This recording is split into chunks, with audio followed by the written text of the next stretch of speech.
Hi everyone. In this video we are going to see the explanation on prose called The Lost Spring by the author Anis Jung.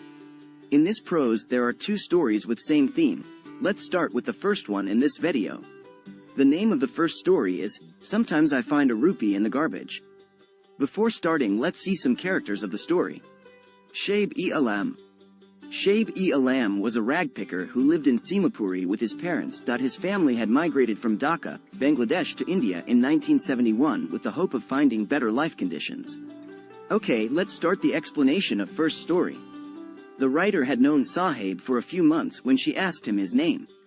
He replied as if he was making an announcement that his name was Sahib-e-Alam. The writer thought that the boy did not know the meaning of his name, and if he came to know that his name meant Lord of the Universe, he would not be able to believe it. His name was opposite to his life. He went around the streets with a group of friends. It was like an army of boys who did not wear any footwear.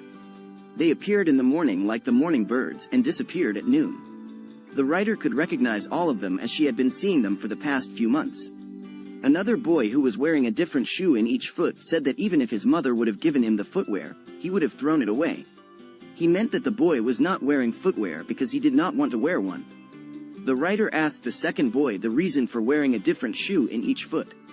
He did not reply and shuffled his feet as he tried to hide the shoes. A third boy spoke that he was eager to get a pair of shoes as he had never owned one all his life. The writer takes the example of shoes to highlight the condition of these boys. They searched the garbage dumps looking for such precious things. She further tells us that as she traveled across the country, she had seen many children walking barefoot in the cities as well as the villages. They reasoned that they were barefoot not due to lack of money to buy footwear, but being barefoot was a tradition for them. The writer wondered and concluded that the reason of it being a tradition was a mere excuse to hide the fact that they were so poor that they could not afford footwear. The writer narrates a story told to her by a man from Udupi. Udupi is a town in Karnataka. When he was a young boy, he would walk to his school. On the way, he would cross a temple where his father worked as a priest. He would stop at the temple and pray to God to bless him with a pair of shoes. After 30 years, the writer visited the town and the temple. Now the place was nearly empty. The new priest lived in the backyard of the temple. Plastic chairs in red and white color were kept there.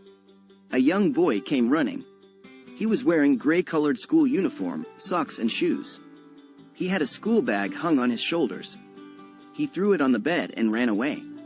The writer wants to say that the financial position of the priest at the temple had improved over the last 30 years. Now, he could afford shoes for this children. She was reminded of another boy who got a pair of shoes.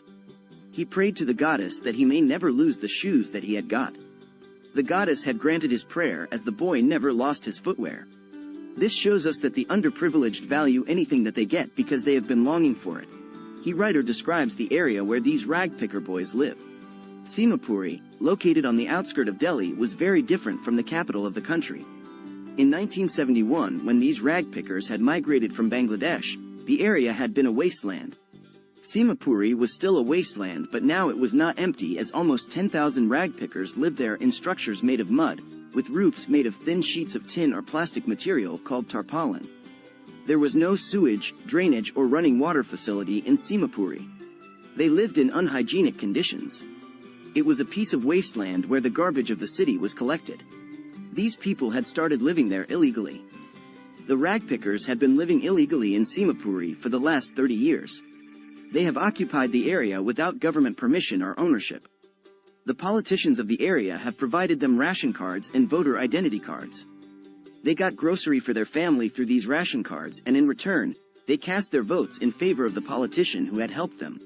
The writer asked a group of women who were wearing torn saris that why did they leave their homes in Dhaka. They replied that if they were able to satisfy the hunger of their families and sleep well at night, they were happier to live in Simapuri than their fields in Dhaka, which were ruined and gave them no food. These people traveled in search of food, and wherever they found it, they set up temporary homes and started living there. Their children kept on growing there, and gradually, they also started helping their parents in seeking means of survival.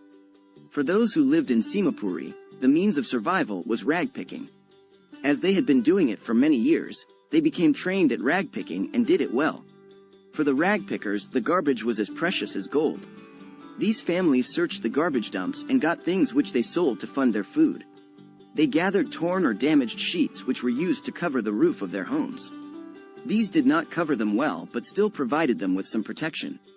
For the children, the garbage dumps were more than a means of survival. Sahib was happy to say that sometimes he found a rupee and even a 10-rupee note in the dump. As one often finds even a silver coin in the garbage dump, he kept on searching, hoping to find more. For the children, the garbage dump was a means of fulfilling their dreams, although partially, while for their parents, it was a means of aiding survival by providing the basics: food, clothing, and shelter. One winter morning, the writer saw Sahib standing by the fence of a club. He was watching a tennis game being played by two young men. Sahib liked the game but could not play it. He told the writer that he went inside the club when it would be closed. He was allowed to take swings by the guard there. The writer saw that Sahib was also wearing tennis shoes. They did not look appropriate with his dress, which was worn out and had faded. He told the writer in an attempt to justify himself that someone gave him the shoes. She, however, figured out that he had got them from a garbage dump. They must have been thrown away by a boy from a rich family, as he did not want to wear them anymore. Probably they had a hole or two in them, due to which he did not want to wear them. On the contrary, Sahib was not bothered by this fact and had no problem wearing them, as he could not afford anything better than that. He walked barefoot, and to wear a shoe even with a hole was like a dream for him. Although due to the garbage dump, Sahib's dream of wearing shoes had been partially fulfilled, but his desire to play tennis would never be fulfilled. One morning, the writer met Sahib, who was on his way to the milk booth. He was holding a steel container. He told her that he had got a job at the nearby tea stall. He would earn 800 rupees a month and get meals too. The writer asked him if he liked the job, as she could see that he had lost the carefree look. As now Sahib was working for someone else and was carrying his master's container, he was burdened with responsibility. Earlier, as a rag picker, Sahib would carry his own bag and was his own master. Now, he was no longer his own master. We will see second part of this prose in our next video. Link of that video will be in description.